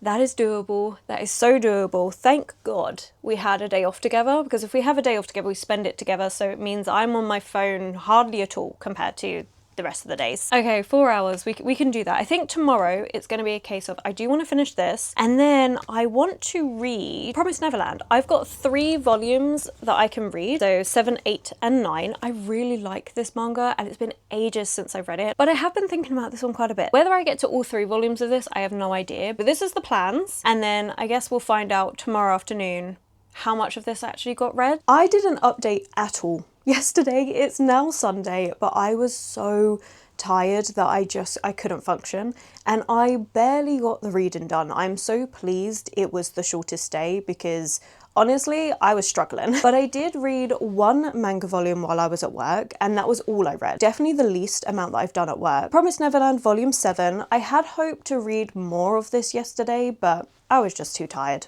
It just wasn't happening. I really enjoyed this though. I gave it 4 stars, and I'm really pleased that I took the time to pick this series back up, because this and Tokyo Ghoul are the 2 manga series that I liked before I fully started getting into manga. And this is just so good. So the series, I'll give you a brief synopsis of volume 1. So we have 3 main characters that we're following. We've got Emma, Norman and Ray, and they are the smartest kids at this orphanage. So every day they get tested, and honestly this orphanage sounds absolutely lovely. Like, they're running around, they're playing all the time, their education is really good. Everyone is so excited to get adopted until Emma discovers what being adopted actually entails, and it's devastating and horrifying and sets off this chain of events, and I really like it. I think it is really, really good. So yeah, 4 stars for this one. And this is a series that I could easily binge read. I think it is very readable. I mean, the way I've been reading it is just picking up 1 volume every so often, but I definitely want to focus in on it again and yeah, binge read in a way. I could easily pick up another volume today, or if I wasn't so tired yesterday, I could have read for longer than the hours I was meant to read for and picked up the next couple volumes happily, because it's just so easily readable, and it's like, it's got action to it, so it's just fast paced. It's good. I enjoy it. So 4 stars for this one. Really pleased that I picked it up. Then I got home, I had a nap. I think I had like just under 4 hours on the timer, and I was like, right, I'm going to finish Incidents Around the House, because I kept thinking about this, because on Friday I had like 3 hours 40 something to read Friday evening. We knew that wasn't going to be happening, but I figured I would at least get like an hour read. No, that didn't even happen. I think I took a screenshot of where I stopped the timer. I think I'd read for like 20 odd minutes, if that, because this book got creepy. Okay, it got really creepy, and I was like, I've got to go to bed. I'm really tired, and something just happened, and I was like, you know what? No, I'm not doing this before bed. So I didn't read much more of this at all on Friday. So yesterday I was like, I really want to finish this book. I really want to know what's going on. And I'm so annoyed at this book. I am so salty, because explain to me how we had such a good start with really creepy uneasiness to then have it fall flat. Like, at first it was just getting a bit repetitive, a little bit drawn out, and I was like, you know what, fair enough. You know, I guess there's only so many ways you can do this, but I'm looking forward to the end. I want to see how it ends. And then I'm trying to do this without spoilers, but we have this character called Lois, and Lois reckons she knows how to stop what's happening. And it is the most rubbish thing. I was like, if this actually works, I am so annoyed, because what do you mean? This is so rubbish. Why do we even need this? We knew that was happening. What? This whole secret thing? I'm like, why? It was so unnecessary. While there are some creepy scenes, I definitely think it was more uneasy at the start of the book. Like, that's where I was really engrossed, and then it just fell off for me. I was finishing it because I wanted to see how it finished, but I was so bored. And I was like, you know what? I was so annoyed. And initially I was thinking, you know what, I'll give this 3 stars, because I did like half the book. So, you know, 3 stars is fine. And then I was getting more and more annoyed over it. The more I was thinking about it, the more frustrated I was feeling. I was like, we could have done so much more with this. Like, I don't know exactly what I would have wanted from this, but you could have had more than what we got. So I've given it 2.5. And honestly, part of me keeps going, it should be lower. But I know that's just me being petty and annoyed, because I was so frustrated with the whole secret thing. It's so ridiculous. It really annoyed me. I'm hoping the film kind of just takes the elements of this book and then goes somewhere different with the story, because this just was, yeah, not good. I was so frustrated with Incidents Around the House that I didn't know what to read next. I had 40 minutes left on the timer, but I took a break because I was like, I am too annoyed right now. So I was scrolling Instagram, and I came across this reel of this girl talking about a book that she loved. She's read it 5 times, definitely one of her favourites, and it was underrated. And I was like, okay, I'm curious to see what that book is. And that book is Gracelyn, and I love Gracelyn. Gracelyn, I mean, I didn't realise, but this book is 18 years old. Like, it made me feel, I was like, damn, I read this when I was a teen. Like, I think about 15, 16 when I picked this up, because it was soon after it was published. And I love Gracelyn and Fire. And I reread those books multiple times because I really enjoyed them. I then, a few years ago, I don't know how long exactly, but I unhauled both Gracelyn and Fire. Honestly, those are the only 2 that I like. The rest of the series, not so much, but I really like those 2. Then a little while ago, again, a few years ago. Honestly, I'm saying a few years. I have no idea on the timers of all this stuff, but I unhauled it because I moved around a lot, and honestly, moving books is a hassle, so I was only taking books that I was actively wanting to read with me. And then I stumbled across this in a charity shop, and I was like, you know what?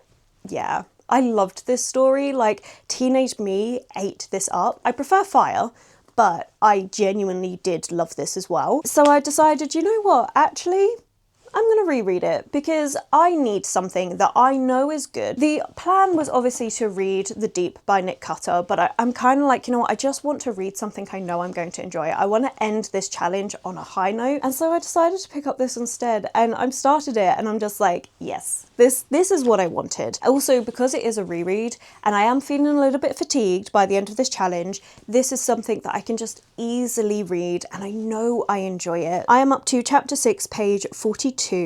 And yeah, I'm just absolutely loving it. So for those of you that don't know what Gracelyn is about, we follow Kester, And in this world, there are people that have graces. And the way you know that somebody has a grace is they've got 2 different coloured eyes. And graces can be all sorts of things. It could be a grace for being the best baker, or an amazing dancer, or really good with numbers, or in Kester's case, a grace for killing. Now, her parents are dead, and her uncle is a king. So there's 7 kingdoms, and he is one of the kings. And he decides to use Kester's grace and basically uses her as like his enforcer. So to keep all of his like lords in line, she goes out to punish those that are infringing upon what the king wants. Sometimes it's just to beat them up. Sometimes it is actually to carry out killings. And Kester's young. Like, she finds out that she has the grace at 8 years old, and when she's 10, he sends her out for her first killing. Like, that is awful. But in this book, I think she's 18 currently, and I really like it. It's really good. So we've got Kester to gain a bit of control over her life. She does do the things that her uncle is telling her to do, but she's also created this council, which is dedicated to helping people that the king just doesn't care about. You know, there are certain petitions and stuff where he's like, oh, this is wasting my time. I don't care. Deal with it. Kester and help of a few other people, when the council has grown and grown, start helping those people that the king is just overlooking. And that's what we see her doing at the start of this book, is rescuing this elderly gentleman from a neighbouring kingdom that is being held as a prisoner. So he is actually a king himself, I think it is, of this other little continent. They've always kept themselves separate. They're like a little island, but he has been kidnapped and being held by this other kingdom.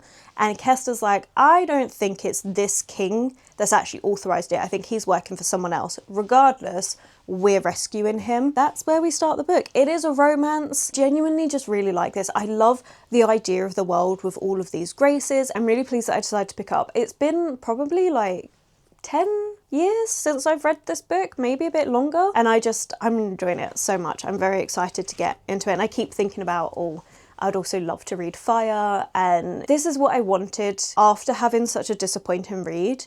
Just to know that I'm going to go into something good, something easy. This is what I need, especially because, as I said, I am getting a bit fatigued from this challenge. The plan tomorrow is I will wrap up the video with everything I've read, and also just do a little bit of like an overview of how I found this challenge. Would I do it again? I can answer already. That is no. But, you know, I want to do a proper think about it fully and then have a chat about it. But yeah, this is the book I'm going to finish on. So for today, the hours I need to read for, the 2nd of August, I was on my phone for 7 hours and 19 minutes. So that's how long I've got to read for. We'll see if that happens. Honestly, at this point, I'm not even bothered if I don't complete the challenge because I'm so worn out. Like, I feel so tired from reading, but that's also why we went with a YA reread that I know I'm going to enjoy. So I'm so pleased that I stumbled across that reel. I don't think I would have picked this one up. I think I would have tried to push through with the deep. I don't think that would have gone as well. I mean, it could have been amazing, and I definitely will read it at some point. Going for something I know, oh, I dropped my bookmark. But going for something I know I'm going to enjoy it's the way to go. As I've said, I'm repeating myself. I'm gonna go.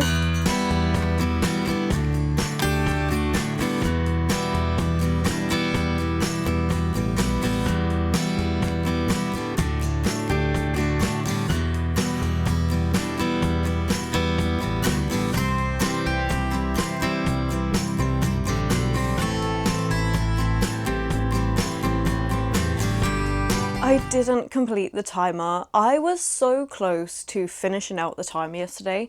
I had like 40 odd minutes left. But at this point, it was already getting on for 1 in the morning, and I was like, I'm just too tired. I just finished a book. I could read a manga for the last 40 odd minutes, but I was like, I'm not gonna remember it. I'm really too tired. Like, I just couldn't do it. Yesterday was a busy day. We actually went to the beach, which was lovely, and I did finish Graceland. I've given this one 4 stars. It is good. Don't get me wrong, some of the parts of it is kind of like, you know, Hot Girl Murder Club at the start of the week, where I was like, critically speaking, it's probably less. And I think some parts of it were very angsty. As I've mentioned in this video, following teen characters, like, sometimes is great, sometimes I just don't want to deal with that angst. And to be fair, there really wasn't that much of it. This is more focused on Katza. I said Kester yesterday, it's Katza. We only get her perspective and we see her learning who she is, learning to deal with her grace, what her grace actually is. Oh, I've got hair stuck on my lip gloss, which is, oh, cat hair on lip gloss is like the worst feeling. We see Katza learn to take a stand. Like, she's been taking a stand with the whole council thing anyway, but learning to stop being her uncle's thug, as well as this bigger plot line that's going on in the story. So as I said, we start off the story with them rescuing this grandfather that is actually Poe's grandfather, the love interest. Is a bigger plot to find out why he was kidnapped in the first place, and then discovering this evil thing that they've now got to deal with, and hardly anyone can deal with it because of the certain ability that it is. I'm trying to keep it vague. Does it have it much on the back? We're gonna leave it at that. But I really liked it. Don't get me wrong, there were some conveniences of the plot. There was a couple of angsty scenes, especially with Katza discovering who she, because she doesn't want to marry. So in this world, women are expected to marry, have kids, keep the house tidy, entertain guests when they come over. But Katza doesn't want any of that. Obviously, she's a fighter. She doesn't want that. She doesn't want children. She doesn't want marriage. She doesn't want any of that. And it's kind of learning to accept what sort of a relationship will she have? What sort of relationship is she comfortable with? And finding someone that is actually a match for her, a partner that can support all of that but not hold her down, you know. It's interesting to see her have that eye-opening experience of relationships take all sorts of different forms and it doesn't have to stick to the norm. At the same time, I was like, okay, but I want to get into the plot, because I think the world building in this book is really good. I love the world that was being created. I think it is just so interesting, especially like how it's done with all the powers, the big evil thing that's going on. And like I say, yeah, there's some conveniences and stuff, but it was a good, entertaining time. So I'm really pleased that I read this one. I really am quite happy, and I'm very curious to see how I would feel about fire now. Definitely preferred this more when I was a teen, which is understandable. I'm now an adult. But it would be interesting to see if that's the same with fire, or if I still have the exact same feelings towards it. I have to admit, a lot of this book I'd actually forgotten. Like, I knew the main premise of who the evil guy was and the love interest, but all of the smaller bits that actually happened, I had forgotten so much. So it was really good to read this one. I feel like I remember a bit more of fire. There are certain scenes that are just stuck in my head from that book. I saw some secondhand copies on Vinted for like £1.50. So I might pick it up, especially because it's the same as this, which is the editions that I grew up with. I mean, you've got some beautiful newer editions and stuff, more modern, but I feel like this just has that older YA, like how covers used to be and stuff that I really like. So I think I'm definitely going to do that, especially it's like £1.50, like it's not expensive. So I think I'm going to. Anyway, this is not a vlog about fire. This is me finishing up this challenge and giving this one 4 stars. This was good. This was exactly what I needed to end the challenge on. I was just so worn out from it all, but you know what? We're going to get into that in a second. Let's do a full final ranking, starting from the bottom, working our way up with all of the books that I've read, and then we're actually going to do a little part where I just have an overview of how I found this challenge. Okay, so at the very bottom, we obviously have our 2 DNFs for the week. We've got Strange Sally Diamond by Liz Nugent and Lost in the Garden by Adam S. Leslie. And then for the books that I finished, we have Incidents Around the House by Josh Mellerman in last place. I am still salty about this book. I'm not gonna lie. I still am so annoyed with the direction this went. It had so much potential at the start to then have it fall completely flat. Again, this is very much a me thing. I've looked at other reviews and a lot of people seem to absolutely love it. I'm just so disappointed. You'll have to let me know if you've read this one and how you found it. Then we have It's Not Her by Mary Quebec at 3 stars. Oh, I didn't say. 2.5 stars. Yeah, 3 stars, and I did enjoy this one. You know, the more time I've had from it, the more I just thought, you know, this was a good thriller. It's not one I would reread, but then I don't tend to reread a lot of thrillers, apart from like an Ashley Winstead one. Really would recommend, if you're looking for a thriller that takes place in summer, give this one a try. I thought it was a good one. So, and that's the thing, like 3 stars, I don't think they're bad. It's just, I wouldn't reread it, but I would still happily recommend it if you're looking for a summer thriller. So that's how I see 3 stars, you know? At 3.5 stars, we have Be My Worst Nightmare, and this one was just a fun, silly high school romance with a little twist. Oh wait, I forgot one. It's because I don't own it physically. So between It's Not Her and Incidents Around the House, we actually have Honeybee and Lemon Balm Volume 2. This one I also gave 3 stars. It's honestly probably more closer to like a 2.75. A little bit like Josh Malerman, I was a bit disappointed, but nowhere near as salty. I just think the premise for this one could have had so much more story to it. But moving on from Be My Worst Nightmare, we have Gracelyn, 4 stars. As we know, I did enjoy my reread of this, and it was really nice to read something that I loved as a teen and I can still appreciate now, so that was really good. Then we have Promised Neverland Volume 7, and I am looking forward to reading more of this. I'm probably going to try and finish out Volume 8 and 9 throughout the month. I think that's my plan. I like seeing where this story is going to go. Like, I can never really guess how this story is unfolding, but I'm really like seeing our characters and the choices they make, and you know, the fact that kids are dealing with this situation, like it's good. I really do enjoy it. Then we have The World's Greatest First Love, and this was just a silly one. I like the manga publishing setting and learning more about that. Again, probably an exaggerated way for the storyline. I did really enjoy it, and I'm really looking to see how this relationship is going to blossom and where it's going to go. Like, we know it's going to happen. You actually get told when it's going to happen, and I'm looking forward to reading more, so I definitely want to pick up the next few volumes so I can continue on. Then we have Hot Girl Murder Club by Ashley Winstead, and I'm so pleased I started off the video with this because it was such a strong start. It is a messy time, but it was exactly what I needed. Then we have Villains Are Destined to Die Volume 1. I did enjoy this first volume. It was good at setting up the story and seeing the parallels between our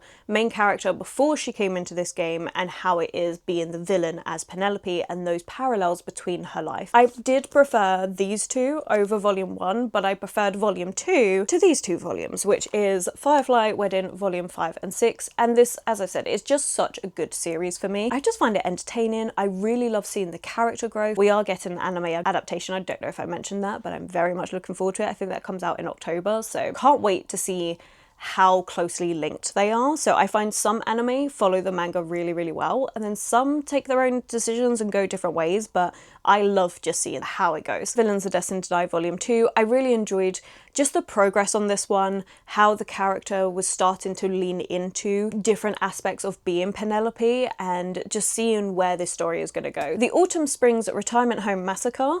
Loved this book. It was so good. Oh, I should say, the last stack of all, they were all 4 stars. This is a 4.5. Or did I give it a 4.25? I don't know. It's one of the ones, but I found this so entertaining to read. Definitely want to read more by this author. I thought it was really well done. And then, of course, in first place, we have the only 5-star of the week, which is The Red Winter by Cameron Sullivan, and I adored this. Like, I still cannot give you a full in-depth thing of why I loved it so much. I mean, partly because of spoilers, but also just because I loved everything. I loved the interactions between the characters. I loved how Sebastian was such a full-rounded character. Like, he's been around for such a long time. He has done atrocious things, but he's also trying to do good. Like, he was just such a good, well-formed character. And then we have the story of the first werewolf and how it links into a lot of other mythology and angels and stuff that are having impact on this story, and then the romance that happens and how that all ends, and I love it. Okay, I love everything about this. I love how it is open-ended enough that we can continue on with other stories, and I desperately hope we get them because I genuinely did love this. Everything about this book was brilliant. That is all the books that I read, which is honestly crazy because I think it's 14. I'm not gonna lie, it is slightly insane. In the month of July, I read 17 books. Now, 9 of those were manga, but I have read 9 manga here. So it kind of balances back out in the sense that I have pretty much done a full month's reading inside this 1 week. That is how much I'm on my phone for. And it is truly insane to think about. How am I on my phone that much that I could do a whole month's reading inside 1 week? Like, it is truly mind-boggling. Now, I know that this would not have been possible if it wasn't for the fact that I have a very chill work. As long as it's not too busy and stuff, they don't care. So I am very privileged. There is no way I would have been able to do this challenge if it wasn't for that, because the time I have at home, don't get me wrong, I'm lucky. I don't have any commitments. I've got no kids. My time is my time, basically, so I can do whatever the hell I want with it. So realistically speaking, even if I couldn't read at work, I have all the time outside of work to read if I want to. I am lucky in that situation. I know lots of people have other commitments and stuff that means they can't do that. The fact that I spend so much time on my phone is crazy. Now, I will admit, I would not do this challenge again, and I would not read this amount again. This used to be my reading ages ago. Reading has always been one of those things that I have fallen back onto time and time again, especially during darker times, because they are the perfect escapism. And when things are particularly dark, I fly through those books like no tomorrow. So I used to read about a book a day, a book every 2 days. That is definitely how I used to read. Now, I have a lot of other hobbies that I enjoy doing. Like, I have missed my other hobbies. I've missed playing on my Switch. I've wanted to be watching anime. I've missed watching YouTube. I like taking time to do a bit of art every so often, and just like all these little hobbies that I have that I wasn't able to do this week because I was dedicating it to reading. But I do think this reading challenge is going to get me to read on average more. So where I used to read on average for around 2 hours a day, I definitely think that's going to increase. It is probably going to hit closer to 3 to 4 hours a day. I enjoyed this time. As much as I probably wouldn't choose to read this amount again, I did really enjoy being on my phone that little bit less. And by that, I mean just not being on Instagram. Swapping out the Instagram doom scrolling, instead of spending like 2 hours a day on that, that got reduced to like half hour a day. And that I feel like is perfect, because at that point, I'm seeing the content creators that I like following, and then I'm done. And I feel like that's perfect. That is where I want to be. And then those extra hours can go towards reading. And it's nice because I will still have time to do all my other hobbies, but it just gives me that little bit extra to go for reading. And that was honestly the main thing, because I knew I was still going to be watching anime on my phone. I'm still going to watch YouTube while I'm busy doing stuff. It was just, I really wanted to tackle that doom scrolling aspect of it. But I knew if I just cut out Instagram, I'm gonna fall back into it. So I wanted to do something. One, can I do it? And actually, I didn't. I couldn't do it. If we do it for the fact that my phone's tracking midnight to midnight, and that's when I should have been doing the hours with him, I managed that 2 out of the 7 days. If we go for the caveat I gave myself, which is as long as I finished the hours before I went to bed, it counted, I managed that 5 out of the 7. But there was still 2 days this week where I just couldn't get that time in. This has definitely been an eye-opening experience. It's allowed me to realize, like, I don't want to prioritize being on my phone as much. While I do still use it and will still use it for things like YouTube and anime and stuff, I don't need to be doing the doom scrolling side of things, because it doesn't give me any joy doing it. I am really pleased with how this went. Like, it was tiring. I found it very fatiguing, again, especially because I was physically reading all of these. It did make my brain feel tired. It felt like I was back at school, and you know, at the end of a school week, you're kind of like drained. That is how I felt. But at the same time, I've loved the stories that I've consumed. The fact that I only really had 1 book that I didn't like and then 2 DNFs, I think is really solid. Like, it's been an amazing reading week. The end of this video, I don't feel like I want a break of reading today. I'm going to work today, and I'm going to be taking a Kindle book with me. I'm doing a buddy read with Leandra, and I'm also going to be taking a Danmei with me. And I'm looking forward to reading them. So this challenge has not made me feel like I need a break from reading. I'm just going to reduce the time. I'm not going to spend every second reading today. Anyway, right, I've rambled for ages. This clip alone is half hour, so we definitely need to cut some of that stuff out. Let me know what you've been up to this week. Would you do a challenge like this? I don't know if I'd recommend it. Thank you so much for watching. If you've enjoyed this video, then please do give it that thumbs up, subscribing and commenting. Those 3 things really help this video out. Oh, plus hyping if you've got any points to spare. Otherwise, my social media links, everyone I've mentioned, everything is always linked below for you, and I will catch you in the very next video.